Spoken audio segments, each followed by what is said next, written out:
Breaking news tonight in the search for Nancy Guthrie. Nancy Guthrie, an 84-year-old woman who depends on daily heart medication to stay alive, has been missing 41 days, and as of this recording, no arrest, no named suspect, no public press conference from the agency leading this investigation since February 5th. That is 36 days of silence from the Pima County Sheriff's Department, and yet a retired FBI special agent who spent her career building investigations exactly like this one posted something publicly this week that stopped the entire true crime community cold. 4 words. 4 words she has not used once in 41 days of covering this case. She wrote, "Half glass full. I'm going to tell you exactly what she said, exactly what she meant, and exactly why every single piece of confirmed evidence in this investigation points in the same direction she is pointing. But I need you to hear the evidence first. Because when you understand what investigators actually have in their hands right now, those 4 words won't just sound hopeful. They will be the most logical conclusion available from the confirmed record of this case. Stay with me, because halfway through this video, I'm going to show you something that almost no outlet has reported on, something 2 of the most credentialed law enforcement voices in America said about what may have actually happened on that porch. And it will change the way you understand everything that came before it. Her name is Jennifer Coffindaffer. She is not a podcast personality.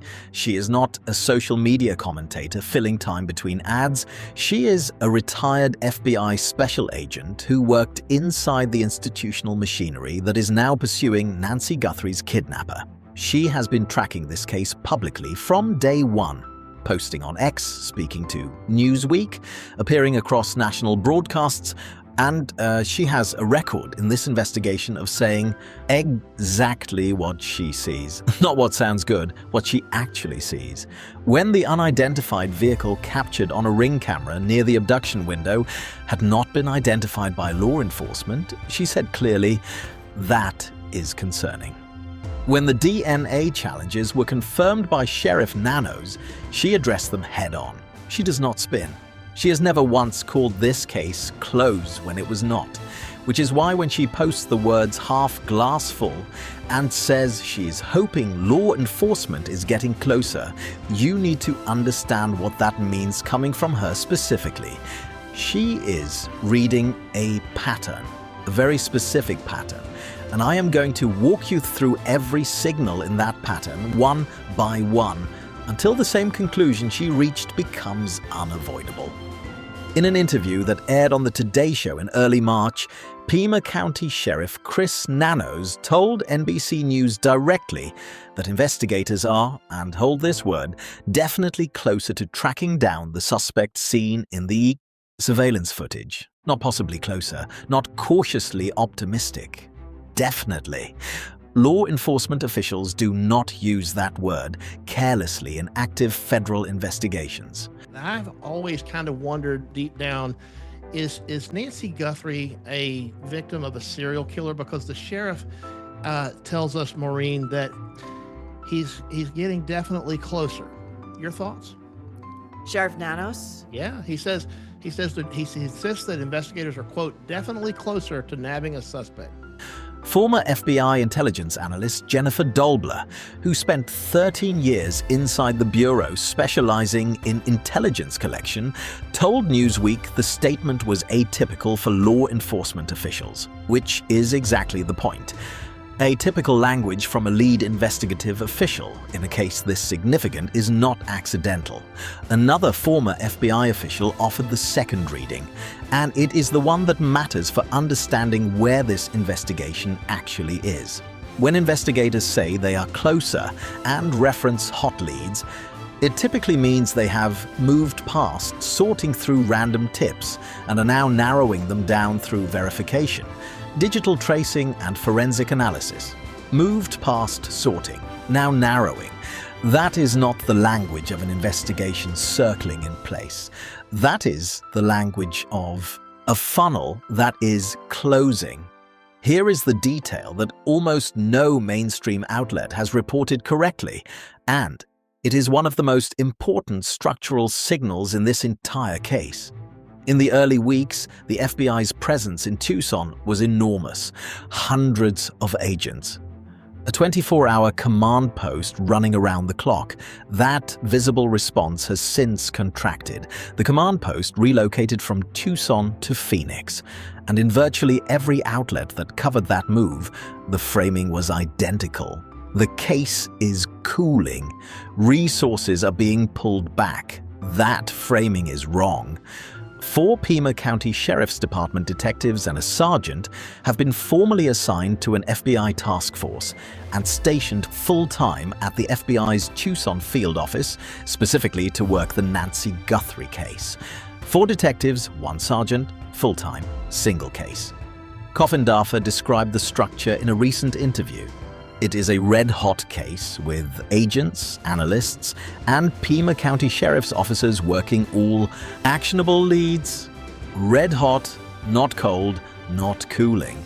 The investigation did not get smaller because it ran out of leads. It got smaller because the number of leads worth pursuing has narrowed to the ones that matter. That is not retreat, that is focus. On March 10th, Coffindaffer posted publicly on X, wondering why Sheriff Nanos keeps turning away proven very capable civilian search experts. Is law enforcement close to an arrest, and do they already know what happened to Nancy? So they don't want to waste the valuable resources of these groups? This is what triggered her half-glass-full post, and it deserves to be understood fully. The United Cajun Navy, a professionally structured non-profit with a documented record of contributing to major search operations, submitted a 41-page operational plan to Sheriff Nanos. Thermal drones, 25 trained canines, coordinated desert grid sweeps by experienced personnel who have worked this exact terrain, not a vague offer, a specific, professional, documented proposal. The sheriff's office responded with one sentence: "This work is best left to professionals." There are 2 interpretations of that decision. The first is bureaucratic defensiveness, a sheriff protecting turf. The second is the interpretation Coffindaffer arrived at, that the search phase, the physical ground-level sweep of desert terrain, may no longer be the primary operational priority, because the investigation has already moved from finding to identifying, from searching to closing in. If you already know where you're going, you do not need thermal drones covering the desert. You need detectives at desks running down the last confirmed leads before you move. Annie Guthrie's vehicle was returned to the family. This detail surfaced through Coffindaffer's analysis and has not received the attention it deserves. In the early stages of the investigation, law enforcement took custody of multiple vehicles associated with the case, including the vehicle belonging to Annie Guthrie, Savannah's sister. Standard procedure, that vehicle has now been returned. In investigative terms, that means one thing primarily. Investigators have already extracted everything of value from it. The forensic picture it contributed has been incorporated into the larger analysis. They got what they needed, they gave it back. Evidence is being worked through and released.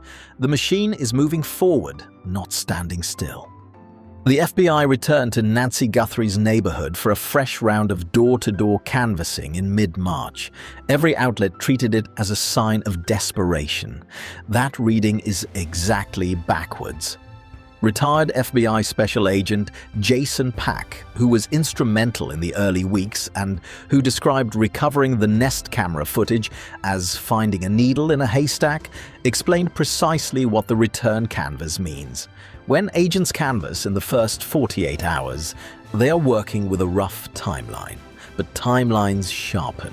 As cell phone records come back, as Walmart purchase data is analyzed, as clothing gets traced through retail channels, the timeline tightens.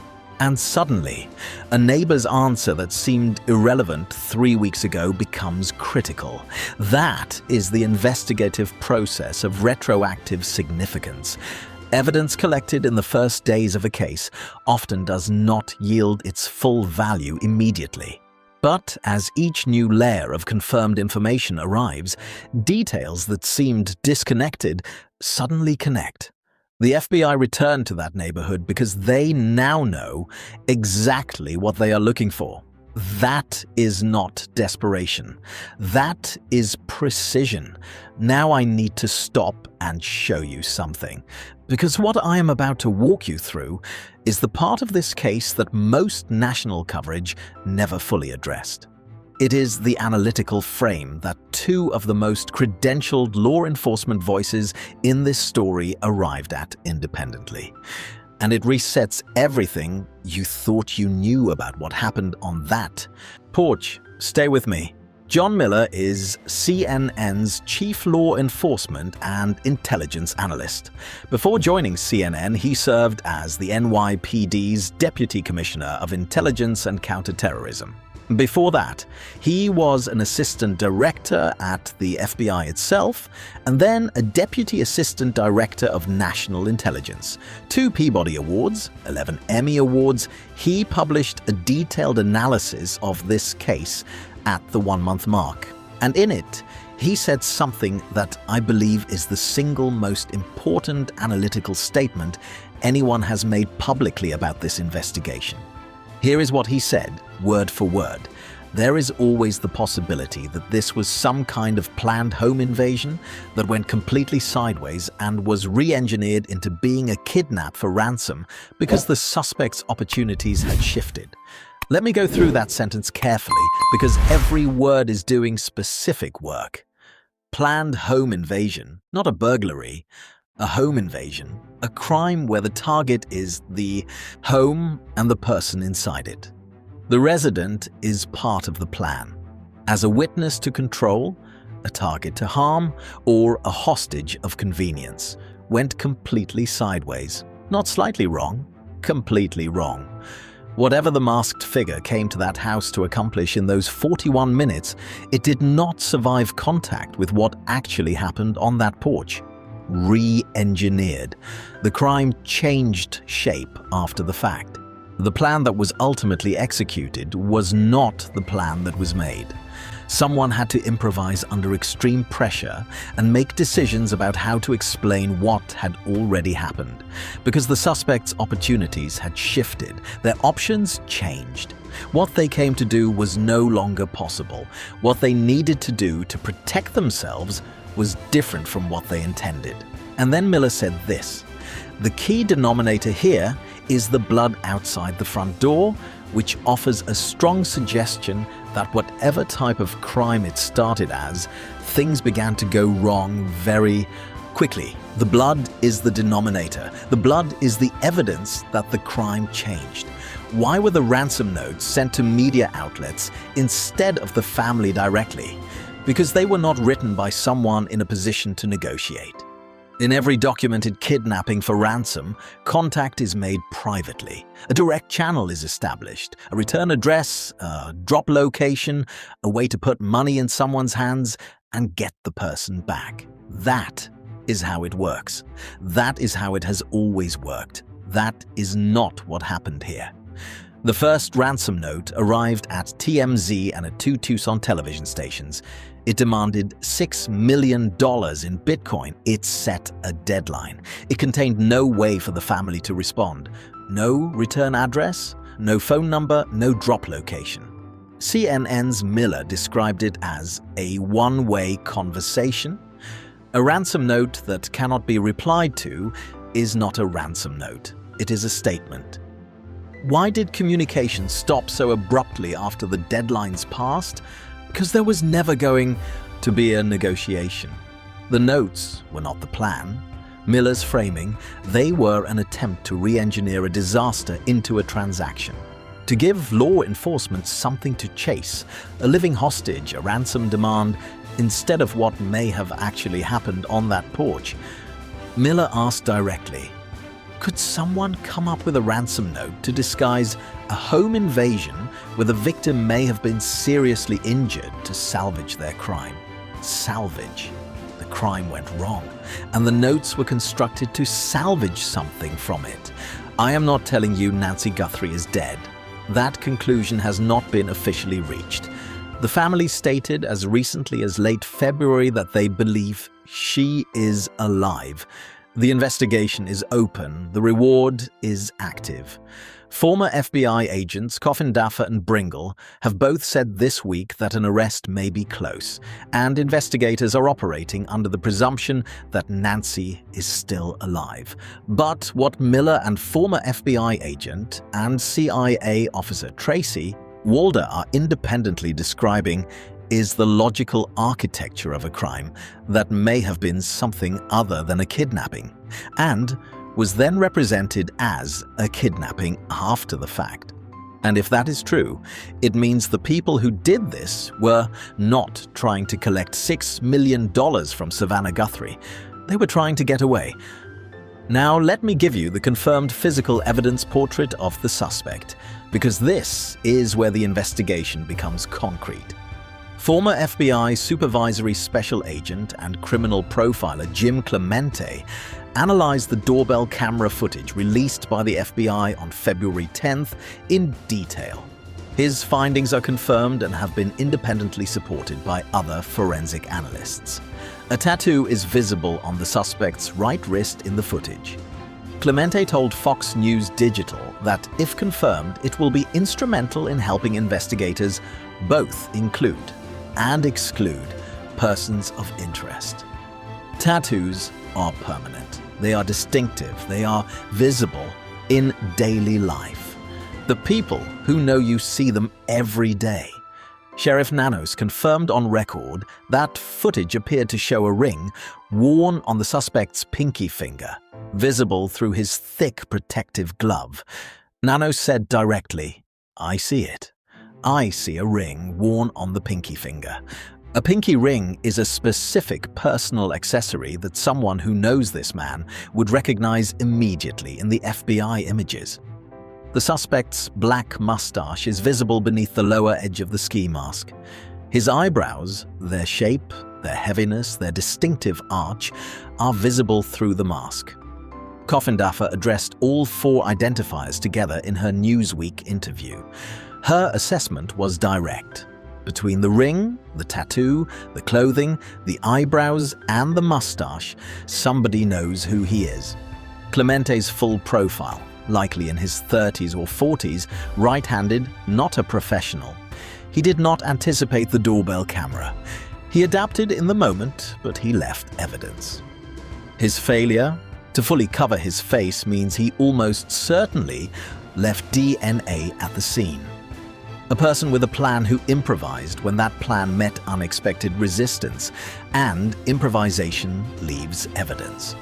Sheriff Nanos called the Ozark Trail hiker pack, the specific 25-liter backpack worn by the suspect, one of the most promising leads in the case. Investigators obtained from Walmart the complete purchase records for every Ozark Trail hiker pack sold over the past several months. Every transaction, every store, every date, every payment method. If that backpack was purchased with a card at any Walmart in the country, that transaction exists. The buyer's name is attached to it. Walmart confirmed it provided those records. Beyond that, investigators reviewed surveillance footage from Walmart store cameras across the region. Every camera at every relevant register in every store where this backpack was sold. That is an enormous data operation, but it has a finite number of outcomes. Either they find the transaction and it leads to an identity, or the backpack was purchased with cash or through a resale platform. Nanos confirmed that possibility exists, but he also confirmed something else. There is still information authorities have not shared with the public. From the lead investigative official on this case, that phrase is not nothing. It is a deliberate signal that the public picture of this investigation is incomplete, and what is being withheld is precisely what matters most for its final phase. 3 investigative streams are running simultaneously: cell phone records, Walmart purchase data, retail clothing tracing, every device that was active in the Catalina Foothills neighborhood on the night of January 31st into February, first-generated data, tower pings, connection records, geolocation logs stored by carriers. The FBI has subpoenaed those records. Analysts are comparing every device from that night against devices present around January 11th, when a neighbor observed a suspicious man conducting what appeared to be surveillance near Nancy's home. A device that appeared on January 11th and reappeared on February 1st is flagged. A device that was new to the area and never appeared again is a primary target. Former FBI agent Joseph Giacalone told Newsweek that cell phone records, online records, and video surveillance are the three instruments most likely to break this case. All three are running. All three are active right now. On the DNA, forensic investigative genetic genealogy has been initiated. The FBI confirmed this. It is the same technique that identified the Golden State Killer and helped crack the Bryan Kohberger, Idaho murders case. The process compares DNA profiles against publicly submitted samples in commercial genealogy databases. If a relative of the suspect has uploaded their DNA to one of those platforms, the match can be made. And from the match, a family tree is built and the suspect is identified. The obstacle is time and database coverage. If no close relative has voluntarily submitted a sample, the match may not come through that channel. That is confirmed and real. But the DNA is one pathway among many running simultaneously. The single channel slowing down does not stop the others. Retired FBI agent Maureen O'Connell described the pressure environment around this case with one image that has stayed in the public conversation. She said, "If there is more than one person involved, which I believe there is, they are now in an air fryer. It is just a question of who jumps out first." The suspect had a walkie-talkie, a weapon in a holster, a packed 25-liter backpack, equipment that required preparation and time before he ever reached that porch. Someone in his life saw that preparation. Someone saw him leave. Someone noticed when he came back.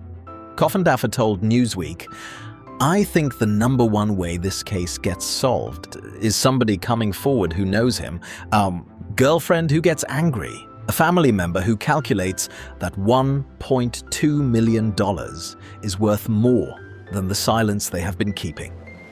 Former FBI agent Andrew Bringle confirmed the same pattern from a prosecutorial angle. These cases are solved when one conspirator decides they want out. One person, one call. The FBI tip line has received over 23,000 submissions. More than 700 were classified as credible. Every one of those tips is a piece of pressure on someone who is already living under the weight of what they know. 6 weeks of that weight does not get lighter. It compounds. Coffindaffer has cited one case as the structural parallel throughout this investigation. Bryan Kohberger. 4 University of Idaho students murdered in November 2022. A suspect who planned carefully, left little behind, and moved confidently through the weeks after the crime, believing he had not been identified. Then the DNA came back. The cell tower data converged. And in January 2023, approximately 5 weeks after the murders, law enforcement showed up at his parents' home in Pennsylvania, went through the garbage, found a Q-tip with DNA linked to Kohberger's father, and it was over. Week 5. The Idaho case broke in Week 5. We are in Week 6 of the Nancy Guthrie investigation. DNA is being processed, cell phone records are being analyzed, Walmart data is in hand, clothing is being traced, and a former FBI special agent who does not oversell anything, who said, "That is concerning," when things were concerning, and who has now said something she has never said before in 41 days, is reading the pattern of how this agency moves and writing half glass full. Let me bring this together. The task force is focused and operational. 4 detectives, 1 sergeant, full-time, single case, stationed at the FBI's Tucson field office. The physical evidence portrait of the suspect is documented. A tattoo on his right wrist, a pinky ring visible through. His glove, a black mustache, distinctive eyebrows, a profile that places him in his 30s or 40s. The digital forensic pipeline is running on multiple parallel tracks simultaneously. The psychological pressure of $1.2 million and 6 weeks of FBI intensity is compressing everyone in this suspect's life. Who knows what happened? The civilian search organizations were turned away, and the most credible reading of that decision, from someone who ran investigations inside the Bureau, is that the search phase is over because the investigation has already moved to its final phase. 2 former FBI agents, independently from different analytical frameworks, used the same word in the same week: close. John Miller, former NYPD Deputy Commissioner of Intelligence and Counterterrorism, former FBI Assistant Director, said, "The blood on that porch is the key denominator.